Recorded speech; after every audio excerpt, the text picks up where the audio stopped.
让我们一起共读主的话语，记载在哥林多前书9章19节至23节，加拉太书6章15节至16节。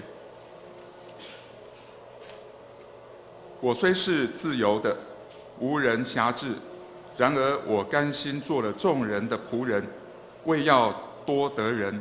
像犹太人，我就做犹太人，为要得犹太人；像律法以下的人，我虽不在律法以下，还是做律法以下的人，为要得律法以下的人；像没有律法的人，我就做没有律法的人，为要得没有律法的人。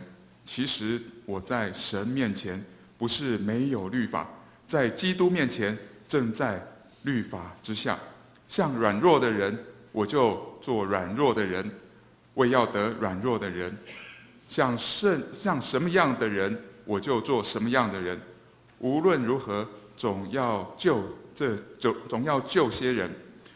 凡我所行的，都是为福音的缘故，为要与人同得这福音。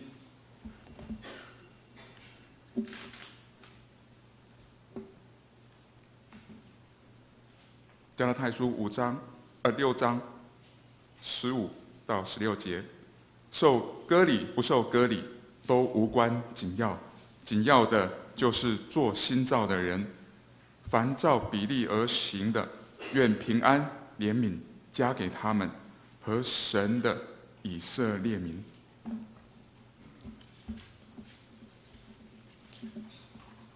这时我们邀请新竹大专中心林牧师来讲道，所要讲到的题目是挑战改变，挑战改变。我们再一次同心来祷告。创造天地永恒的上主，我们感谢你为我们所预备的一切，无论顺境或是逆境，主，我们相信你的旨意最美好。我们感谢你创造我们每一个人如此的多元，每个人有不同的个性、背景、家庭、观念，我们对你的认识也不尽相同，但我们因着基督耶稣成为一家人。求你帮助我们打开心门，领受你的教导，成为在主里合一的一体，成为活祭献给你。奉主基督耶稣的名祈祷，阿们。各位弟兄姐妹，大家平安。真的是隔很久很久了哈，我已经忘记我上次站在这里是什么时候了，好像还是当传道的时候。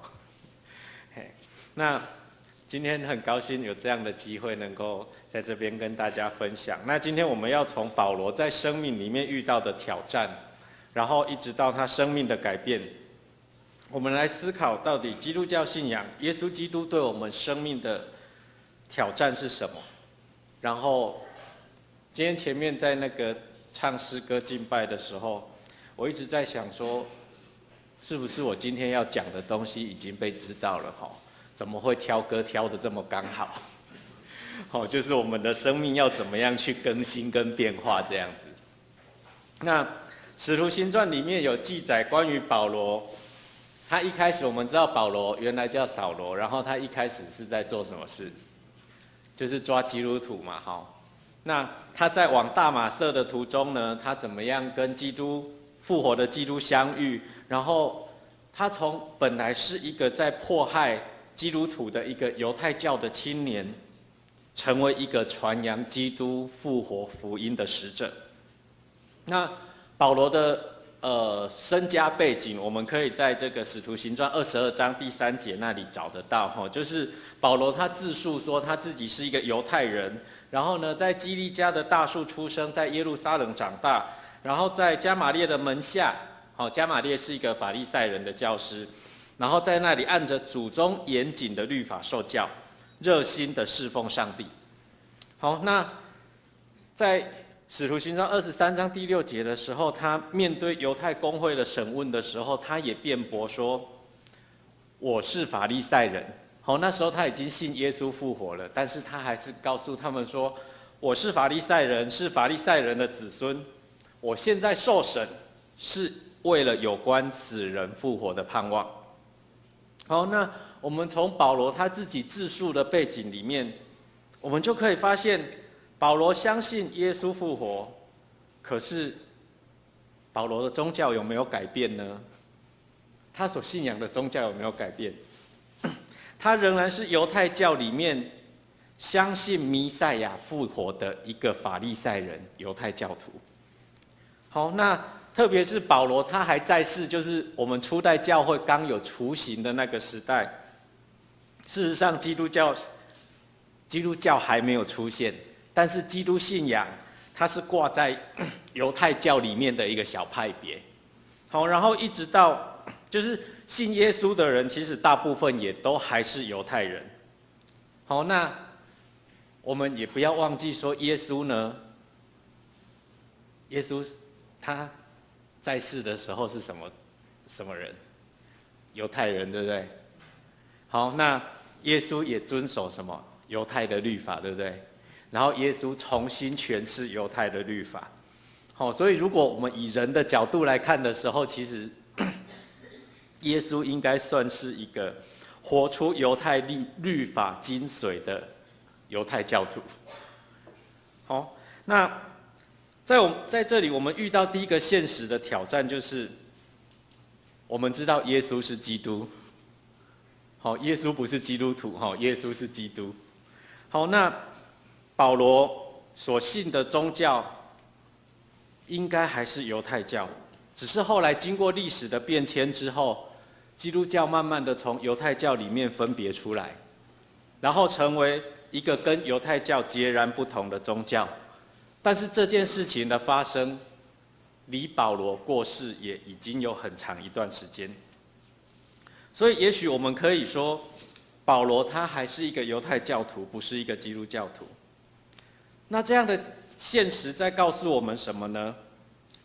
我们可能常常以为说，上帝只会在基督教里面启示他自己。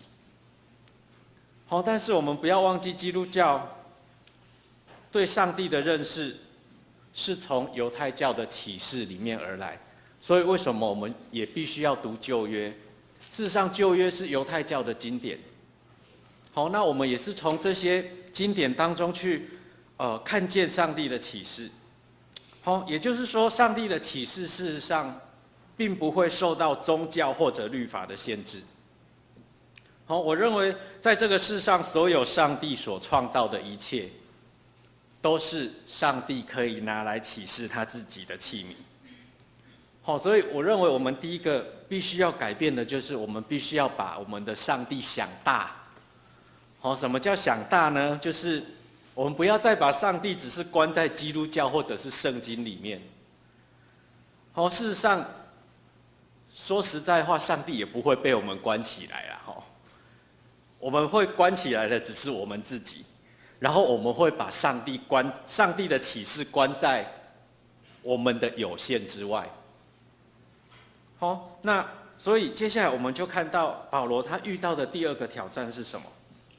在使徒行传22章19到21节，保罗说：“主啊，他们都知道我到各地的会堂去逮捕并殴打信你的人。当你的见证人司提反被处死的时候，我也在场，赞同那暴行，还替杀他的暴徒看守衣服。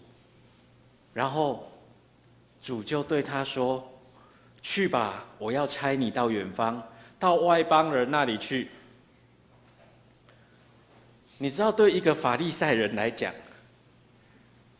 外邦人这3个字，代表的是全世界最肮脏污秽，是上帝所厌恶弃绝的人。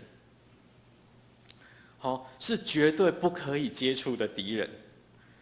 好，是这些对法利赛人来讲，这些外邦人就是所有的观念呐、意见呐，完全跟自己不同的人。然后上帝差一个严谨的法利赛人进入非犹太人的世界，这是多么大的挑战！但是我们看到，当上帝这么吩咐他的时候，保罗做了什么改变？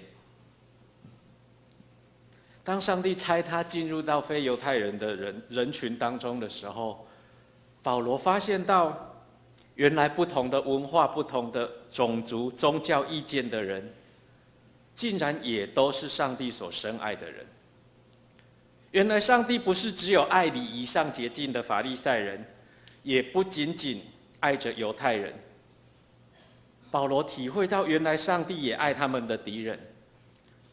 他知道，原来不需要成为犹太人，就可以成为上帝的儿女。因着保罗这样子的发现跟改变，才带出了信耶稣是基督，就能成为上帝的儿女这样的启示。那这样的启示对活在当下处境的我们来说，对我们的挑战是什么？马太福音5章44节，耶稣已经明明的指示我们了。耶稣说要爱你的仇敌，并为迫害你们的人祷告。我相信我们无论身在何处，都会遇到我们所不喜欢的人。好，不管在教会内，在教会外，在学校，在我们工作的场合，会有跟我们意见不同的地方的人，会有价值观跟我们不同的人。而因为价值观不同，做事情的方法就不一样，看事情的角度也不一样。当然，在各样事情的立场，包含政治立场跟态度都会不一样。但是什么叫做爱你们的仇敌呢？我们的仇敌又是什么人？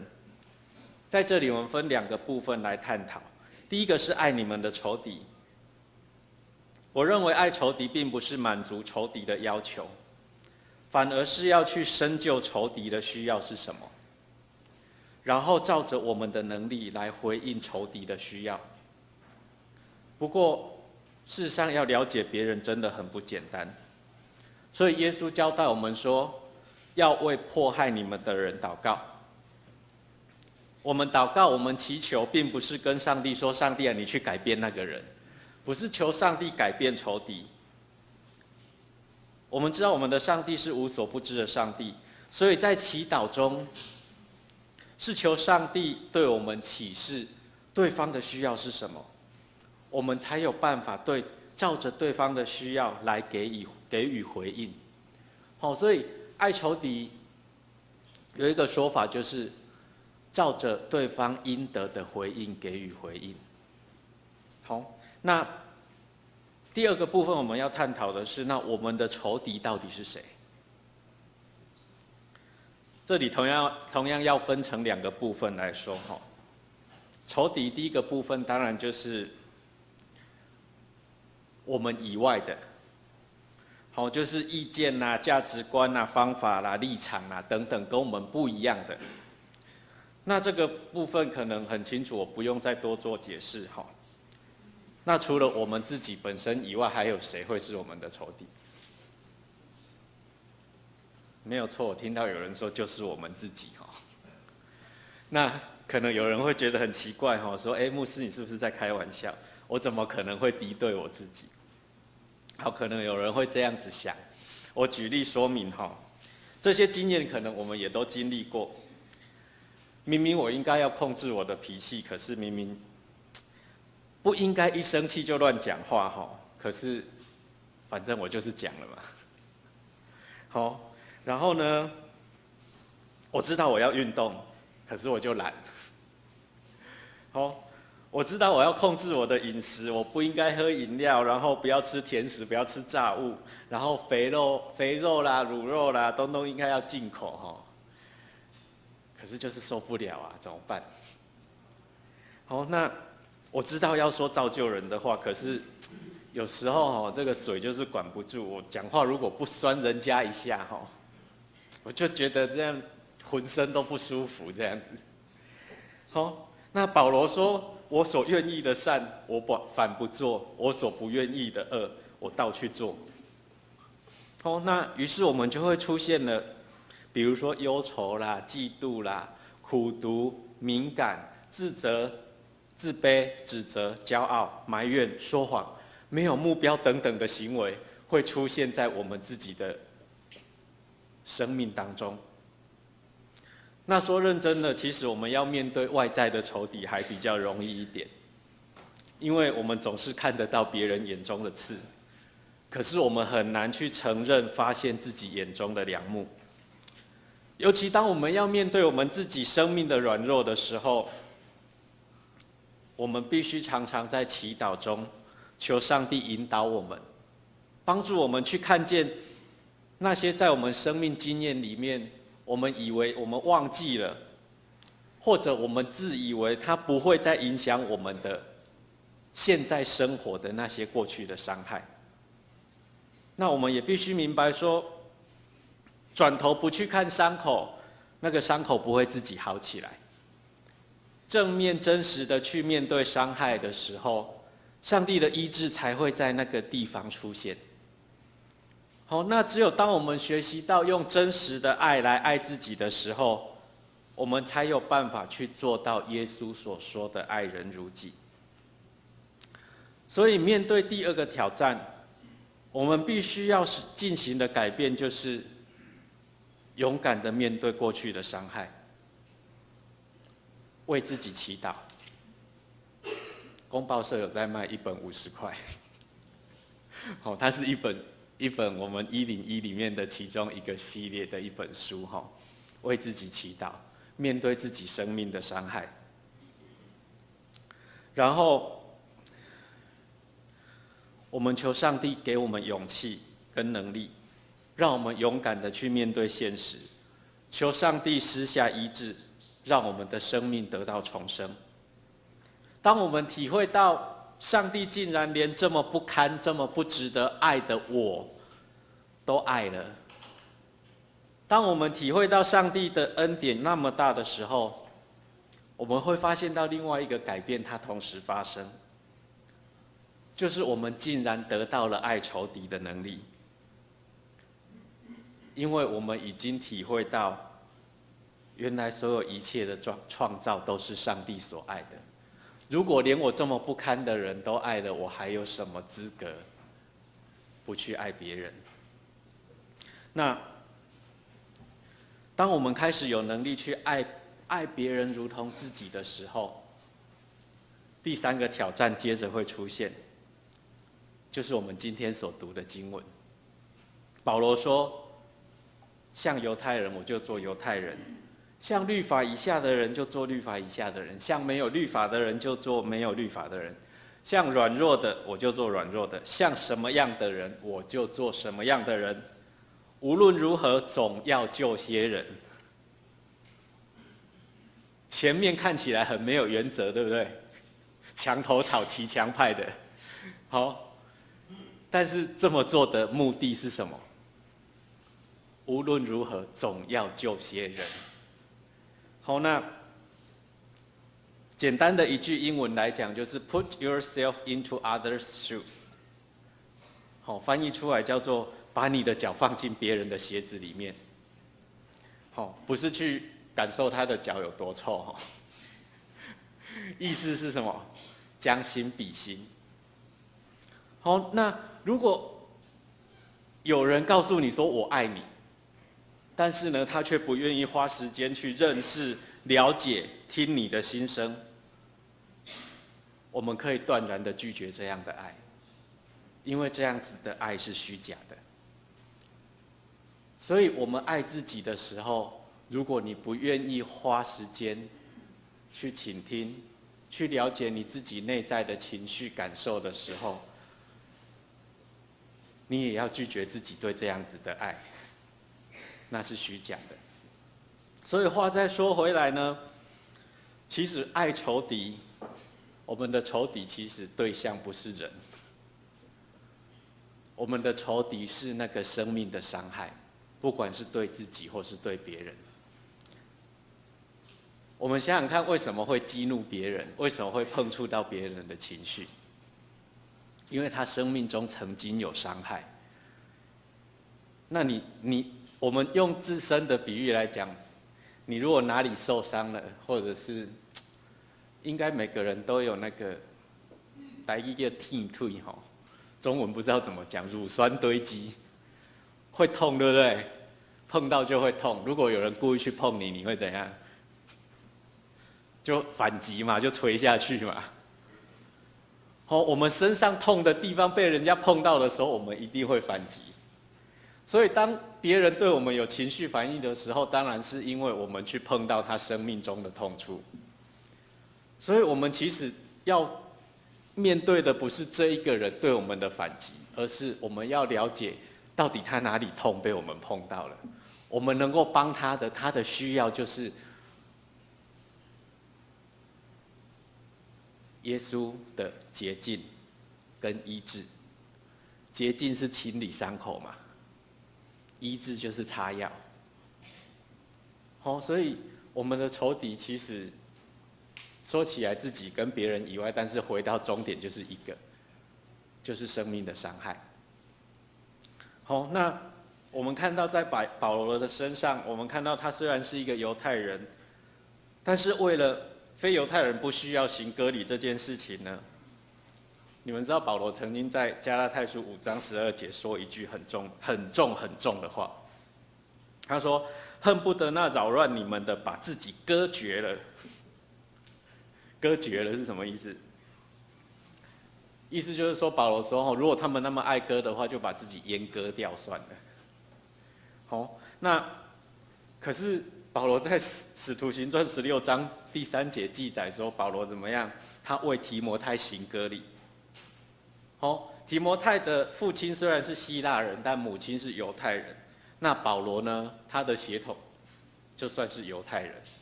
犹太人他们血统的认定是从母亲，不是从父亲。这是很特别的事。那所以保罗对提摩太的时候，就照着犹太人的律法。所以保罗面对第3个挑战的改变，就是对于非犹太人，他就不勉强他们要照犹太人的律法，而面对犹太人的时候，他就照着犹太人的律法。所以我们今天读的第2段经文，保罗才会说，受割礼不受割礼都没关系，重要的是什么？成为新造的人。所以我们今天唱到那个第3首，那个耶稣能够那一首就叫新造的人，对不对？全新的你，心里在想说，不会连结论都被听到了，都知道了。那就是跟保罗一样，我们也会在我们的生活环境里面会遇到文化、种族、信仰、宗教、道德等等跟我们不一样的人。那我们有没有保罗那样的智慧，在面对挑战的时候改变我们自己？在我们批评之前，先试着去认识跟理解。我们能不能让人看到我们是真实的将心比心在爱人？保罗他有智慧看到了受割礼不受割礼都无关紧要。我们需要上帝赐给我们智慧，去明白什么是要紧的，什么是不要紧的。那这样的智慧，其实耶稣已经跟我们讲过了，就是要爱上帝跟爱人。那把它浓缩成最容易讲但最不容易做到的一个字，你们都知道答案，就是爱。那成为新造的人，意思是我们需要改变。那这个改变是改变我们对不同的文化、种族、信仰、宗教、道德等等的偏见。我们需要改变我们对自己跟对别人各样的指责、批评，然后用理解、尊重跟对话来代替指责跟批评。大专事工其实就是一个这样充满挑战的工作。每一个大学生，他们当然都会有来自不同的家庭、教会、信仰、文化，那有一些来自民间宗教，有等等各式各样不同的背景。那我们除了必须要时常学习、反省、检讨自己，就是我们也常常要往自己里面去钻，去看说到底我现在做的这件事情是不是出于爱。就是即使我在对孩子、对学生说严厉的话的时候，我都要回来讲说，我现在要捍卫的到底是我自己的价值观，或者是我要捍卫的是上帝对这个孩子的爱。我常必须要面对这样，就是我们常要面对这样子的冲突。然后呢，我们还要用时间去陪伴、倾听这些孩子他们心里面真正的感受跟想法。而因为我们曾经经历过上主的爱跟理解，然后也曾经经验过我们生命里面面对的挑战跟进行改变，然后也知道这样的挑战跟改变事实上是不断的在发生的，因为生命是活的。所以我们跟学生其实是一种生命一起成长的伙伴关系。那我们其实也常常经历到自己的生命，还有学生他们生命的一些新的创造。那因为我们众兄姐也能够经验到这种上帝的爱跟理解，也能够得到勇气来面对挑战，并且得到能力来进行改变，然后日日更新而变化，成为新造的人。我们一起祷告。用爱施下怜悯的上主，你照着你的形象创造所有的人类，我们感谢你使世界的族群及文化是这么的多元而美丽。求你帮助我们能不断改变自己，来丰富我们的生命，让我们看见你就在那些与我们不同的人当中，直到我们懂得爱你所有的创造，那时我们对你的爱的认识才达到完全。我们这样祷告是依靠我们的救主基督耶稣的名来求，阿们。